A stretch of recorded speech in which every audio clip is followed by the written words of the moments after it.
나의 목자 하나님께 감사하라는 제목으로 말씀 같이 나누도록 하겠습니다.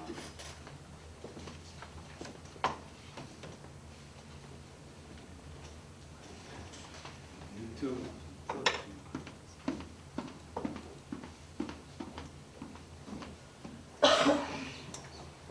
1번 말씀 다시 한번 읽도록 하겠습니다. 1번 1절부터 4절입니다. 시작. 여호와는 나의 목자시니 내게 부족함이 없으리라. 그가 나를 푸른 물가에 들이시며 쉴만한 물가로 인도하시는도다. 내 영혼을 회생시키시고 자기 이름을 위하여 이 길로 인도하시는도다. 내가 사망의 음침한 골짜기로 다니지하고 해를 두려워하지 않을 것은 주께서 나와 함께 하심이라. 주의 지팡이와 막대기가 나를 안위하시나이다. 아멘. 네, 감사합니다. 우리가 살아가면서 감사할 제목들이 생각보다 많다는 것을 깨달은 적이 있습니다. 예전에 이제 아버지 학교 이런 거 들어보셨죠? 아버지 학교 또 작년 초에 있었던 그리스인의 결혼 비해서 하는 세미나인데요. 이제 그 세미나 중간에 어떤 과정들이 있냐면 아버지에게 아니면 자녀에게 아니면 아내에게 아니면 남편에게 이렇게 고마운 거를 20개를 써라 이런 게 있어요. 근데 처음에는 이제 20개를 써가니까 이게 시작은 쭉쭉 가다가 어느 날 이게 갑자기 멈출 때가 있어요. 그러니까 한 번에 이게 쫙 다 안 써지더라고요. 그러니까 어떤 분은 한 번에 써도 있겠지만, 근데 이제 저도 다 썼어요. 20개를 다 썼는데 생각을 하게 되더라고요. 어떤 부분이 감사한가, 어떤 게 감사한가. 근데 이제 결국은 다 그걸 20개를 다 끝까지 쓰고요. 그 다음에 참석자 모든 분들이 돌아가면서 앞에 나와서 그걸 다 얘기를 하거든요. 근데 그걸 보니까 다 써오더라고요. 20개씩. 그러니까 감사할 제목들이 다 있는 거예요. 다 있었어요. 그러니까 이제 본인들도 그 시간들을 통해서 이제 다시 한번 돌아보게 되고, 다시 한번 내게 우리 인생 가운데 이 사람을 통해서 또 감사할 제목들을 이제 생각하는 거죠. 다시 기억하는 거죠. 그러면서 이렇게 감사할 것들이 참 꽤 많구나. 내 인생이 이렇게 복됐구나. 이 시간들을 이제 나는 알게 되는 거죠. 근데 이제 그 앞에 나와서 20가지를 얘기하잖아요. 그럼 제가 한번 그 표정들을 앞쪽에 이제 대기를 하고 있었을 텐데 사람들은 옆에서 이렇게 보게 됐어요. 다들 표정이 너무 흐뭇한 거예요. 그러니까 내 감사 제목이 아닌데도 앞에 나서 누군가 감사 제목을 얘기를 하는데 그걸 듣는 모든 사람들의 얼굴 표정이 너무나 다 흐뭇하더라고요. 그런데 역시 이 감사할 것들이 많을수록 우리의 표정이 밝아지는 거죠. 밝아져요. 안에 기쁨도 일어나고 안위도 우리 안에 일어나고요. 그래서 오늘 우리가 이 예배를 통해서요, 이 감사에 대한 것들을 다시 한번 우리가 또 돌아보는 그런 시간들을 갖는데요. 이 감사는 사실 이제 우리에게 주는 어떤 유익들이나 축복들이나 이런 것에 대해서 이제 감사하는 표현이잖아요. 그래서 이제 감사는 사실 예배의 한 부분입니다. 예배에 드릴 때 우리가 가지고 나와야 할 마음이죠. 그리고 이 감사는 때로는 믿음의 결단으로 믿음으로 우리가 또 감사도 이제 할 수 있는 거죠. 그래서 예수님도 사실은 이 감사의 중요성을 이제 언급을 하셨거든요. 그래서 누가복음 17장에 보면 이 눈부능병자를 10명을 고쳐주셨는데 그 중에 한 명, 사마리아인만 한 명 이렇게 와서 예수님께 이제 감사를 표현하죠. 그래서 그때 다른 사람은 다 어디 가느냐 이렇게 얘기하시고 너가 이제 하나님께 영광을 돌리러 온 자가 너밖에 없느냐 이렇게 얘기했습니다. 그래서 하나님이 하신 일, 하나님께 받은 은혜를 우리가 감사할 때 하나님이 영광 받으시는 거예요. 그래서 오늘 우리가 하나님께 감사하잖아요. 그럼 하나님이 사실 영광 받으시는 거예요. 우리를 통하여서 이런 하나님께 영광 드리는 일들이 있기를 기도합니다. 그리고 바울은요, 놀랍게도 디모데후서 3장에 보면 말세가 되었을 때 그런 사람들 안에 있는 특징들이 특징들을 언급을 했는데요. 그 중에 이제 보면 뭐 돈을 사랑하며 자랑하며 교만하며 뭐 부모를 거역하며, 근데 감사하지 아니하며, 이 표현이 있어요. ungrateful이라는 단어가 거기 있어요. 그 사람들 마음에 감사하는 마음들이 점점 없어진다는 거예요. 강박한 거죠. 그러니까 하나님께 대한 감사가 사라지고 하나님께 드릴 영광이 사라지고. 그래서 데살로니가전서 5장 18절에 보면 우리가 잘 아는 것처럼 범사에 감사하라, 바울은 이렇게 얘기를 했습니다. 그런데 우리가 이 감사를 드리는 것을 잊고 살아가는 경우가 너무나 이제 많죠. 너무나 많아요, 사실. 그럼 왜 감사를 잊어버리고 살까? 근데 그 예가 그 성경에 보면 이제 우리가 잘 아는 출애굽기 예를 보면, 이 출애굽을 할 때 홍해가 갈라진 다음에 애굽 군대가 막 쫓아오잖아요. 그리고 이스라엘 백성들이 건넜어요. 그리고 다시 바다가 이렇게 이제 치면서 이스라엘 군대들이 다 이제 거기서 멸하게 되죠. 그 과정에서 막 춤추고 막 그랬어요. 하나님을 찬양하고 막 그랬잖아요. 감사하고. 그랬는데 그리고 나서 바로 이제 광야로 들어가거든요. 그 다음부터는 이제 먹을 거 없다 그러고, 왜 우리한테 만나만 주냐 그러고, 고기 먹고 싶다 그러고 막 그래요. 그러면서 이제 불평과 원망이 막 일어나거든요. 그래서 모세한테도 막 뭐라 그러고, 나중에는 이럴 바에 우리 다시 애굽으로 돌아가자 이렇게 얘기를 하죠. 그러니까 뭐냐면 현재의 상황들을 보면서 뭔가 이 마음에 안 드는 거예요. 근데 이 현재의 상황들을 이렇게 자꾸 보니까 하나님이 내게 하신 일, 하나님의 은혜를 잊게 됐어요. 잊어버리게 됐어요. 그러면서 하나님께 대한 감사의 마음도 같이 잃어버리고, 지금 어떤 마음만 있냐면 원망의 마음만 있는 거예요. 불평의 마음만. 그러니까 불만족한 거예요. 우리가 하루하루 살아가면서 감사하고 좋다, 흐뭇하다 이게 아니고 불평이 나는 거예요. 그러니까 얼마나 마음이 힘들겠어요. 이 안에 이 불평과 이 원망이 이 안에 늘 막 화가 이렇게 있는데 얼마나 마음이 힘들겠어요. 그러니까 이 감사가 회복되어야겠죠. 회복되어야 돼요. 그래서 이 아까도 말씀드렸지만 감사는 사실 하나님이 행하신 일들에 대한 믿음의 결과이고요. 그래서 이 감사는 때로 우리가 이게 결단이거든요. 믿음으로 딱 결단하는 거예요. 믿음으로 결단하고 감사를 드렸을 때 사실은 우리가 어떤 믿음의 어떤 전진이라고 할까요? 하나님께 나아가는. 그래서 오늘 시편 이제 23편을 통해서 이 다윗이 처한 상황에서 그가 이 감사의 회복과 그 풍성함을 다시 경험하는 다윗을 통하여서 그런 일들 우리 안에 있기를 기도합니다. 이 1절에 보니까 여호와는 나의 목자시니 나에게 부족함이 없다 이렇게 얘기를 했습니다. 네, 이 여호와라는 말을 썼어요. 근데 영어 성경에는 여호와란 말이 그냥 Lord 이렇게 돼 있거든요. 근데 원어에는 이 여호와란 말이 들어가 있어요. 그러니까 한글 성경이 여기 번역이 오히려 맞을 수 있어요. 여호와. 근데 이 출애굽기에 보면 하나님께서 모세에게 나타나실 때 여호와라는 말을 써요. I am who I am 이렇게 표현을 쓰시거든요.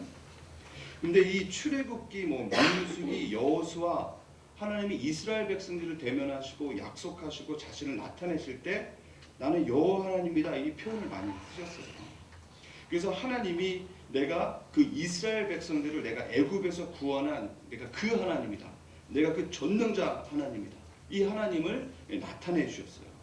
그래서 그 여호와 이스라엘의 하나님, 그 이스라엘 땅을 애굽에서 일으키시고 그 가나안 땅으로 부르신 그 바로 이스라엘의 그 하나님, 여호와 하나님, 어떠한 우상신보다 어떤 나라보다 어떤 권세보다 더 뛰어나신 전능하신 바로 그분을 지금 다윗이 나의 목자라고 지금 얘기를 하고 있는 겁니다. 그러니까 다윗이 여호와 나의 하나님이라고 얘기했을 때는 거기에는 커다란 이 믿음의 고백이 숨겨져 있는 거죠. 목자 되신 그 하나님이 바로 이스라엘을 애굽에서 건져내신, 이끌어내신 그 바로 그 권능의 하나님, 어떤 우상보다 다른 참신 바로 그 살아계신 하나님, 그분이 바로 나의 하나님이다. 이렇게 얘기하고 있는 거예요. 다윗이 그의 믿음의 조상이었던 아브라함, 그리고 이삭, 야곱, 그들과 함께 하셨던, 그들과 언약하셨던, 그들의 삶 가운데 역사하셨던 그 하나님이 나의 하나님입니다. 나의 목자입니다. 이렇게 얘기를 하는 거예요. 그래서 우리가 이 성경에서 하나님이 계시나요? 우리 마음에 계시는데 성경에 하나님이 계신데, 이 히브리서에 보면 사실 믿음의 이 경주를 통했던 수많은 증인들을 쫙 열거했어요. 이게 무슨 말이냐면 그 많은 이 인간의 시간 속에서 그 살아계신 하나님을 다 경험했던 사람들이, 그 믿음의 증인들이 다 있는데 바로 그 하나님이 너의 하나님, 우리의 하나님이라고 얘기하고 있는 거죠. 그래서 우리가 이 성경에 기록되어 있는 이 하나님을요, 나의 하나님으로, 나의 목자라고 불러야 되는데요, 그러지 못하는 경우가 있어요. 이제 사실은 이제 성령님 보내주셔서 성령님이 그걸 우리 탁탁 조명해 주셔야 되고, 우리 마음까지 이렇게 해서 희미한 신앙으로 머물러 있으면 안 되겠죠. 아, 이 하나님이 바로 이 성경에 기록된 바울이 경험했던, 그리고 이삭이 경험했던, 아브라함이 경험했던, 그 모세가 경험했던 그 하나님이 나의 목자, 나의 하나님이다라는 확실한 믿음의 고백이 우리 안에 일어나야 되죠. 근데 이 희미한 신앙이 있으면 안 되는데요, 이스라엘 역사에서 보면 그런 희미한 때가 있었어요. 아주 희미한 때가 있었어요. 그게 언제 가장 확실히 드러나냐면, 느헤미야로 이제 8장에 가면 이제 하나님을 막 불순종하고 우상 섬겼다가 하나님께서 이제 멸하게 하셔갖고 포로로 가잖아요. 포로로 갔다가 70년이 지난 다음에 이제 일부 그룹들이 다시 예루살렘으로 돌아오죠. 그게 이제 주전 한 450년경 되면서 느헤미야의 지도력 속에서 포로된 사람들이 이스라엘 백성들이 예루살렘으로 돌아왔어요. 그래서 이제 막 성전도 재건하고 공사를 다 마치죠.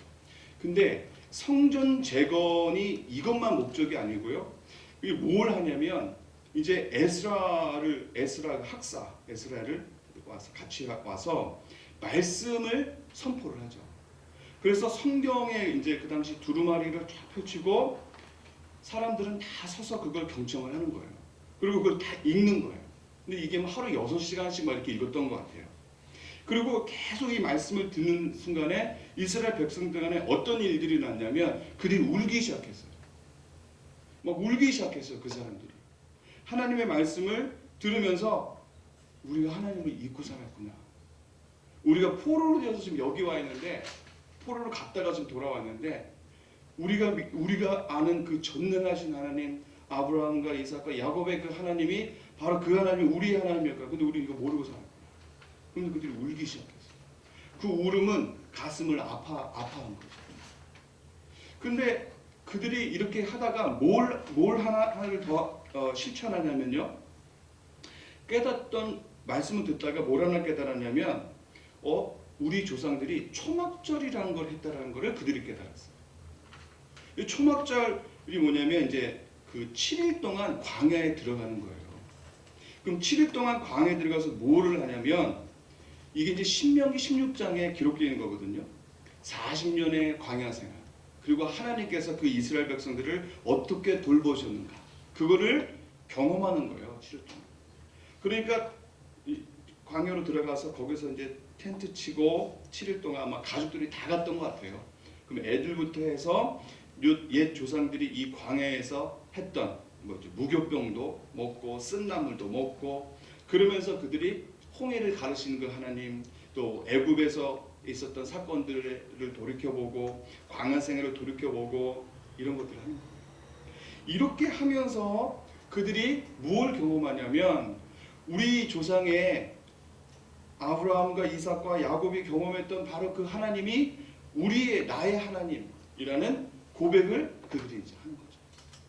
그래서 이 희미했던 신앙들이요, 이런 사건들을 통해서, 그러니까 이제 재건, 그 다음에 말씀의 선포, 그리고 초막절을 통해서 그들이 갖고 있었던 이 성경의 이 스크립처에 기록되어 있던 그 하나님이 야, 이 하나님이 바로 나의 하나님이었어. 이 하나님이 우리의 하나님의 이런 희미함에서 확고함으로 이제 바뀌어지는 거죠. 그러니까 이런 일들이 우리 안에 이제 일어나야 되는 겁니다. 일어나야 되는 겁니다. 아, 성경에 기록된 이 하나님이 나의 하나님이에요. 여러분, 이 일이 우리 안에 일어나면 가슴이 뛰어요. 뛰고 눈물도 나요. 사실은 감격이 있어서.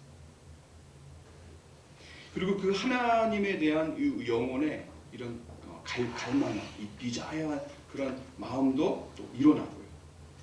그래서 오늘 이 다윗이 여호와 하나님을 나의 목자라고 딱 이렇게 불렀던 것처럼 우리도 이 성경에 기록된 이 하나님을 나의 하나님, 나의 목자라고 고백하는 일들이 있어야 됩니다.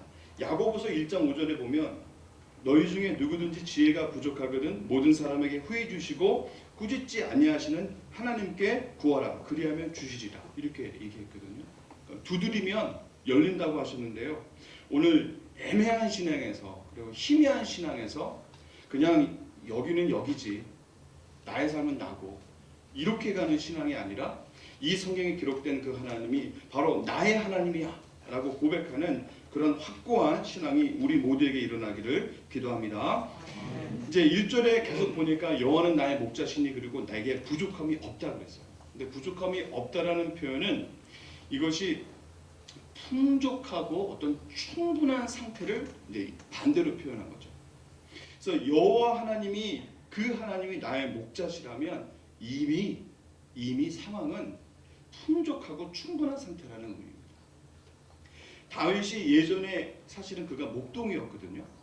그래서 이 비유가 갖는 의미를 그는 너무나 잘 알죠. 그래서 좋은 목자 속에 돌봄을 받는 양은 이미 상황이 충분한 거예요.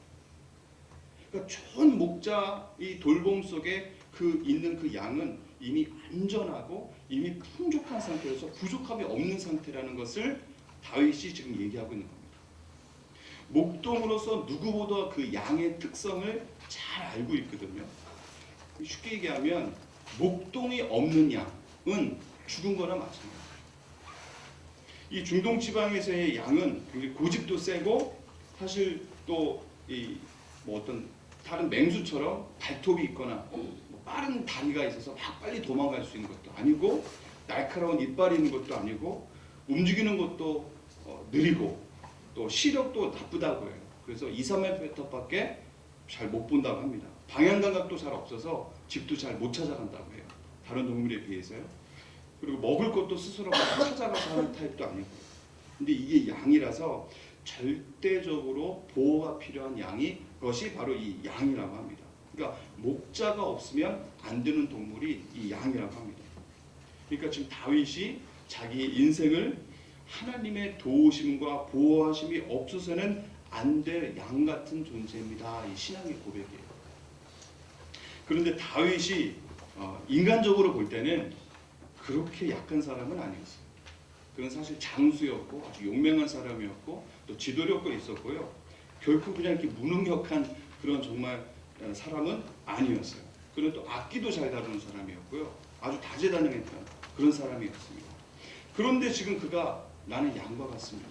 목자가 없으면 하나님이 없으면 저는 죽은 자와 같은 그런 양과 같습니다. 저는 아무것도 할 수 없어요. 라고 고백을 하는 겁니다. 그러니까 이게 무슨 말이냐면 사람들 사이에서 우리가 알고 있는 탁월함, 우리 안에서 느끼고 있는 그 재능과 재력의 능력을 갖고 있어도 부러워하는 어떤 것들을 갖고 있어도 하나님의 인도하심이나 하나님의 도우심과 하나님의 보호하심이 없이는 앞을 내다보지도 못하는 그런 양과 같은 존재라는 고백을 지금 다윗이 이제 하고 있는 겁니다. 그러니까 우리가 정말 의지할 것이 무엇이냐? 정말 의지할 것이 무엇이냐? 다윗이 이걸 알고 있는 거예요. 다윗은 하나님을 전적으로 의지하고 있었어요. 그분은 나의 목자. 자, 우리는 어떻습니까? 목자의 도움 없이 나 혼자 집에 가겠다고 가면 잃어버리는 거예요. 길 잃어버리는 거예요. 저도 예전에 그런 경험이 있었거든요. 부모님이랑 대공원이 거기 갔는데 뭐가 해갖고 아무튼 혼자 집에 가겠다고 하고요. 한번 난리 난 적이 있습니다. 푸른 초장을 나 혼자 찾아가겠다고 가는 그것도 위험한 일이에요. 양은 목자의 인도하심과 같이 따라가야 돼요. 양이 목자의 음성을 듣고 따라가야지, 양이 목자를 끌고 간다고 그러면 이제 안 되겠죠. 그래서 분명한 것은 우리는 양과 같은 존재다. 그리고 하나님은 목자가 되어줘서 그분의 보호하심과 인도하심과 그 은혜 속에 내가 있을 때 참 부족함이 없는 자로 내가 될 수 있다. 살아갈 수 있다. 만약에 한 마리의 양이 만약에 길을 잃고 목자 없이 살아간다면 굉장히 비참할 거예요. 굉장히 어려울 거예요. 저도 가끔 가다가 어떤 뉴스나 아니면 세상 사람 보면서 하나님 이제 모르고 예수님 모르고 어떻게 저렇게 살아갈까, 어떻게 저걸 이겨낼까 하고 생각이 들 때가 있어요. 근데 정말 그 마음이 어려울 거예요. 그러니까 하나님을 아는 것, 하나님을 의지하는 것, 매 순간 하나님의 인도하심과 보살핌을 바라보고 또 경험하는 것, 이것만치 감사하고 좋은 일이 없어요. 너무 감사한 일이죠. 우리는 양과 같은 존재요나 목자가 없는 자처럼 살아가지 마시고 또 길을 잃어버린 자처럼 살아가지 마세요. 하나님이 여러분의 이제 목자가 되어주세요. 그 목자 안에 들어갈 때 우리 안에 이미 부족함이 없는 상태예요. 그리고 그 은혜를 사모하시고 우리 목자 되신 하나님께 방황하지 마시고 참 목자 되신 하나님께 나아가셔서 붙들림 바 되는 은혜가 있기를 기도합니다. 또 2절에 보니까 그 목자 되신 분이 나를 푸른 초장에 여기 푸른 풀밭에 놓이시고 그 다음에 쉴 만한 물가로 인도하시다 이렇게 얘기했습니다. 한마디로 얘기하면 목자가 양들을 안식처로 인도했어요. 그래서 여기 보면 목자가 푸른 풀밭에 가서 누웠다라는 것은 배불리 먹고 누웠다라는 거예요. 그리고 물가에서 쉰다라는 이 표현도 물을 마시고 편히 이제 쉬는 거죠. 그래서 우리에게 어떤 참된 안식처를 이제 제공을 하신 것을 우리는 알 수 있습니다. 당시에 이 양떼 주인들은요, 그러니까 이제 마을에 예를 들면 이 목동이 있고 목자가 있고 마을에 이제 마을마다 집집마다 양들이 있으면 그 시기에 따라서 이제 목자에게 우리 집의 양들을 맡깁니다.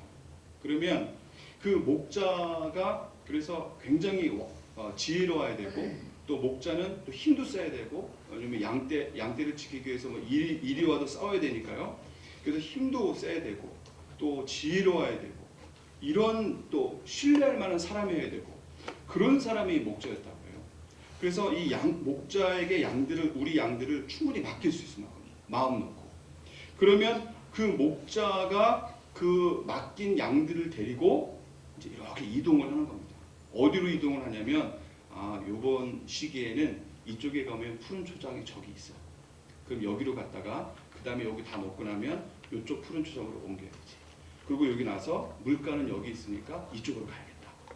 이런 것들을 목자는 다 알고 있는 거예요. 미리 알고 있는 거예요. 그러고 난 다음에 이제 이 양들에게 가장 적합한 처소로 이동을 시키는 거죠. 그리고 그곳에 가서 푸른 풀밭에 가서 먹이게 하고 누이기도 하고 잔잔한 물가로 가서 쉴만한 물가로 가서 물을 마시기도 하고 이렇게 하는 겁니다. 그래서 이 목자가 양들에게 가장 적합한 처소로 이렇게 움직이게 하는 겁니다. 그러니까 양은요 가다가 목자가 멈춰서 이곳이다 그러면 목자의 이 지혜와 인도함 속에 이곳이 지금 최적의 장소라는 것을 양은 알 필요가 있어요. 근데 양은 모를 수 있지만 우리는 알 수 있죠. 우리는 알 수 있죠. 하나님이 목자가 지금 선택하고 이 제공한 이곳이 지금 상황에서 가장 안식하기에 가장 적합한 장소이다 라는 것을 우리가 신뢰를 해야 되는 겁니다. 우리가 생각해 봐야 됩니다. 하나님께서 우리의 삶을 인도하시고 예배하신 장소에 지금 내가 있다 라면 여기가 가장 안식하고 가장 적합한 장소예요. 그래서 그곳에 갔는데 좀 뭐가 안 맞는다든지 뭐 불평이고 엉망이 만족이 없을 수도 있지만요. 그런데 우리가 신뢰할 수 있어요. 지금 이 상황에서 하나님 나를 이렇게 인도하신 이곳이 가장 그분의 지혜 속에 가장 적합한 곳이구나, 이곳이. 그러니까 어떻게 해요? 거기서는 그 주어진 상황에 대해서 우리가 누려야 되는 거예요. 그래서 좋은 목자를 따르는 양들은요, 크게 걱정하지 않아요. 목자가 이동해 준 그곳이 가장 지금 이 계절에서 가장 푸른 초장이 있는 곳이에요. 그래서 목자를 신뢰하죠. 목자가 준비한 것을 이제 신뢰하는 거예요. 그래서 우리도 이런 신뢰함이 필요해요. 하나님이 인도하심 속에. 나의 목자 되신 하나님이 인도하신 이곳이 지금 내게 가장 적합한 곳이구나. 불평과 원망이 아닌 하나님께 감사함이 우리에게 필요한 겁니다. 사실 다윗의 인생을 보면 그는 이렇게 평범한 인생은 아니었습니다. 전쟁도 많았고요. 또 생명의 위협으로 도망치는 일들도 많았고, 심지어는 그가 바보처럼 행세를 하고 살기도 했습니다. 생명의 위협에서 벗어나기 위해서요. 배반도 있었고 상처를 경험한 자도 있었고요. 심지어는 그의 압살롬 아들에게도 쫓겨다니는 일들도 있었어요. 굉장히 비참하지요. 그런데 다윗이 지금 내게 부족함이 없다라고 말하고 있는 거예요. 생명의 위협, 두려움, 배반, 굉장히 사실은 감당하기 어려운 일들인데요. 근데도 지금 다윗이 내게 부족함이 없다. 푸른 풀밭에 잔잔한 시무른 물가에 있는 양으로 자기를 비유했어요. 왜 그러냐면 그가 하나님의 주시는 그 안식을 경험했기 때문에 그렇습니다. 양들은 앞전에 말씀드렸지만 목자의 음성을 듣는다 이런 표현을 했는데요. 목자의 음성이 들릴 때에 일어나서 가자 그러면 그들이 움직이는 거죠. 그리고 목자의 인도하심 속에 그들은 또 집으로 돌아가기도 하고, 또 때로는 목자의 보호하심 속에서 어떤 일이나 맹수들의 그런 공격에도 그들은 이제 안위를 얻을 수 있습니다. 그래서 이 하나님의 목자의 음성과 목자의 인도하심을 분별하고 나가는 것은 그게 굉장히 그것도 여기 제가 이제 신뢰라는 표현을 썼는데요. 하나님을 우리가 신뢰할 수 있습니다. 그러니까 그분의 인도하심과 그분의 음성을 듣고 따라가는 그 일들이 우리 안에 일어나야 돼요. 그게 우리 안에 좀 훈련이 되어야 됩니다. 하나님의 인도하심과 그분의 음성에 우리가 귀 기울여서 그리고 그분의 인도하심을 신뢰하며 나가는 것. 그곳에 우리 마음에 안식이 있어요. 근데 주님의 그 음성과 인도하심에 전혀 모른다. 알아야 되는데요. 전혀 모른다 그러면 그것도 그 안식으로 들어갈 수 있는 그 인도하심 속에 들어갈 수 있는 일을 우리가 이제 못하는 거죠. 그래서 우리가 영으로 깨어 있어야 되는데요. 그래서 이제 예배도 그래서 사실 중요하고 성도의 교제도 굉장히 중요하고 또 이 정기적인 이 말씀과 또 기도하는 생활 이런 것도 중요한데요. 그래서 우리가 하나님과 친밀하게 나가는 부분이 우리가 필요하거든요. 그러니까 우리 마음이 이런 이제 영적인 긴장감이 필요해요. 이 영적인 긴장감이 없고 그냥 세상에 먹고 마시고 즐거운 것들, 내가 어디 사는 것, 무엇을 입는 것들 이런 거에만 마음을 그냥 다 빼앗기다 보면 정작 필요할 때 목자가 가자라고 했을 때 목자가 멈춰라 그랬을 때 그걸 못 캐치한다. 무슨 말이냐면 우리의 관심이 너무나 멀리 가버린 거예요. 먹고 마시는 일들, 어디에 사는 일들, 무엇을 입는 일들. 그래서 사실은 그런 거에 염려하지 말고 그런 거에 너무 관심을 갖지 말고 하나님의 나라와 의에 관심을 가져라. 그걸 먼저 구해라. 저는 이걸 영적인 긴장으로 표현을 했는데요. 이런 마음, 이것들을 우리가 다 갖고 있어야 돼요. 이게 중요합니다. 그러니까 이 양들이 풀밭을 이렇게 먹고 해도 목자의 음성이 들리면 그걸 딱 멈추고 바로 가는 거예요. 가자 그러면 저기 있다가도 양들이 다 목자에게 다 같이 몰려오는 거죠. 그 소리를 듣고요. 그렇죠? 그런 일들이 우리에게 이제 있어야겠습니다. 오늘 이제 또 이 3절과 4절을 보면 내 영혼을 소생시키시고 자기의 이름을 위하여 의의 길로 이제 인도하신다 이런 표현이 있어요. 이것을 이제 의미를 좀 더 정의를 해 보면 사실은 하나님의 이름을 위하여 내 영혼을 소생시키시고 나를 의의 길로 인도한다 이런 의미예요. 근데 그 길이 좁은 길이에요, 사실.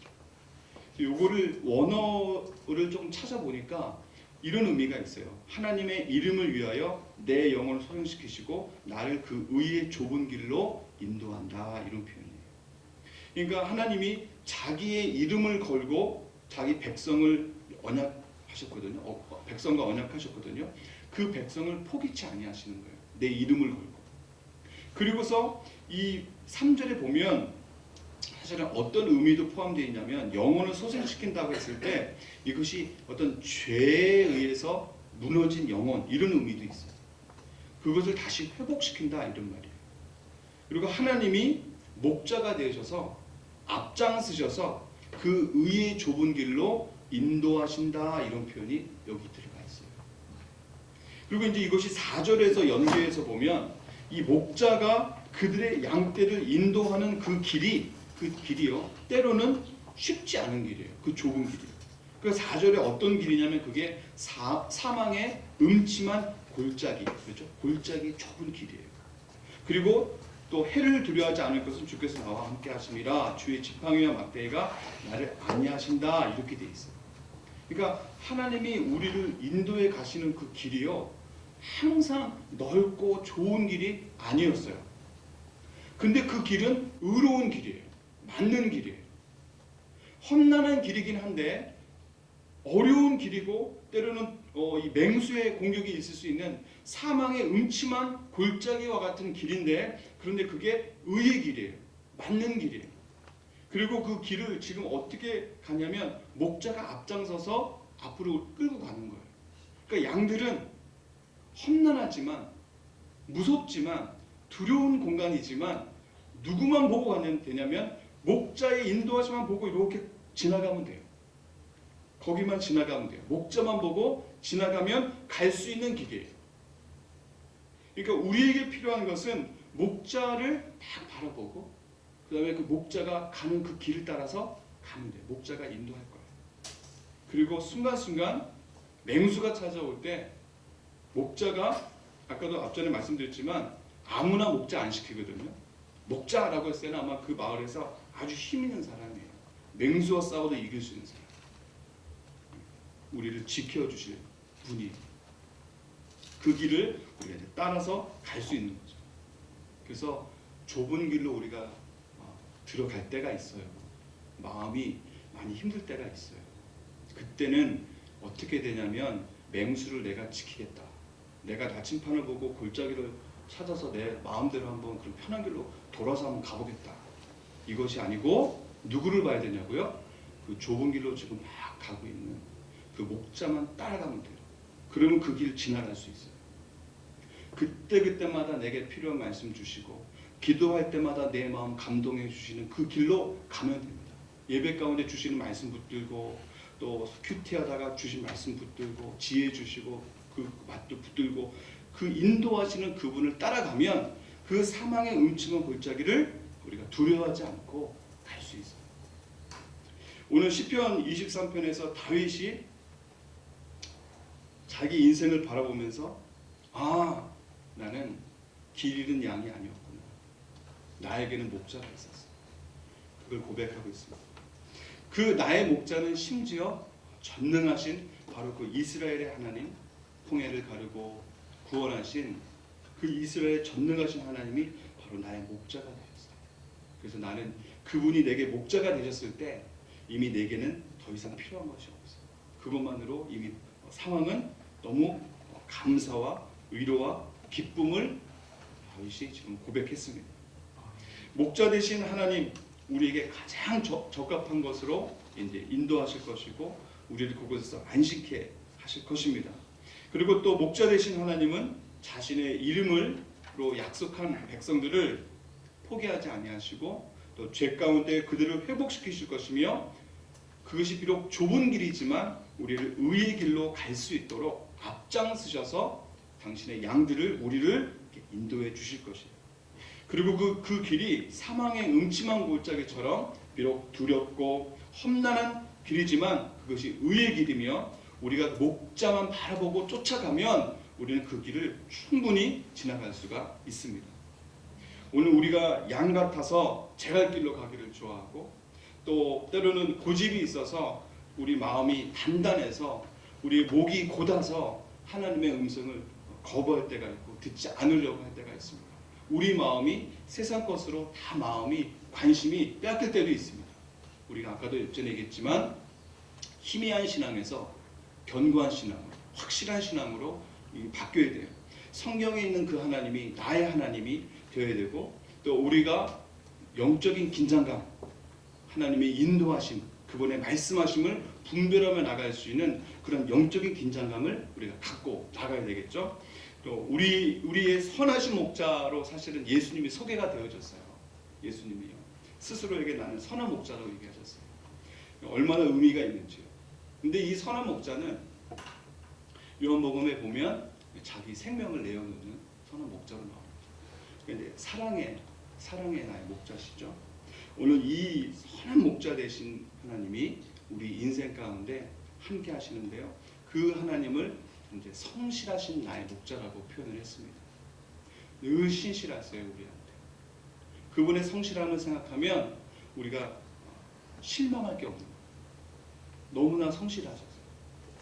그래서 오늘 그 성실하신 하나님을 신뢰하시고 그분이 바로 나의 목자가 되신 분인가를 우리가 고백할 때 우리 인생에 하나님을 인하여 감사하는 고백들이 넘쳐나기를 기도합니다. 하겠습니다. 하나님 아버지 감사하며 찬양합니다. 우리의 성실하신 우리 목자 되신 나의 우리 하나님을 찬양합니다. 주님의 인도하실 때 주님이 우리에게 말씀하실 때 그것을 듣게 하여 주시옵소서. 하나님의 인도하심을 하나님 신뢰하게 하여 주시고 내 인생의 가장 적합한 것으로 선한 것으로 최상의 것으로 인도하신 그 하나님 앞에 불평과 원망이 아닌 최상의 것들을 우리에게 제공해 주시는 하나님께 감사하며 또 누리며 나가게 하여 주시옵소서. 성경의 그 하나님이 나의 목자 되신 하나님이라 고백하는 그 믿음의 충만함이 성령의 역사를 통하여 우리 안에 날마다 일어나게 하여 주시옵소서. 감사하며 예수님의 이름으로 기도했습니다. 아멘.